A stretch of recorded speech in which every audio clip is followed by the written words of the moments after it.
Hello guys, देखो हम जाते लोग काम करे बाजार। रास्ता में हमरा देख लियो भट्ठा पर कॉमेडी शूटिंग होत लो। इनकर नाम है चांदनी उर्फ ऐसे सब कॉमेडी में इनका कबूतरी कबूतरी कहे छन। मनी मिराज के साथे काम करे छन। तो यहाँ होत रोल एक्शन कैमरा भेलो ऐसी दौड़े लगल जीनो जान से। यहाँ गेल खून गुंडा सब खून बनल को एकदम कन्हा पर राइफल उइफल ले एकदम खड़ा भेल खून अपन शिकायत करे लगल खून के ऐसे ऐसे हमरा भेलो रास्ता में। तो सब देखे लगल चल यहाँ से कोचिंग वाला सीन होत रहा। यहाँ देखो हरियाली पीछे कितना है, नदी है हमर सबके जमहरुआ नदी।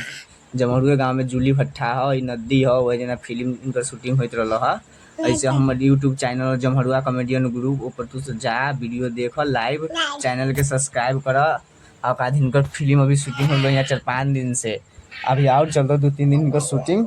ऐसे इनका पूरा वीडियो हम देखबो अपना यूट्यूब चैनल पर। तू सब जा आराम से देख मजा ला यूट्यूब के। आई वीडियो के नया कॉमेडी आ रहा है।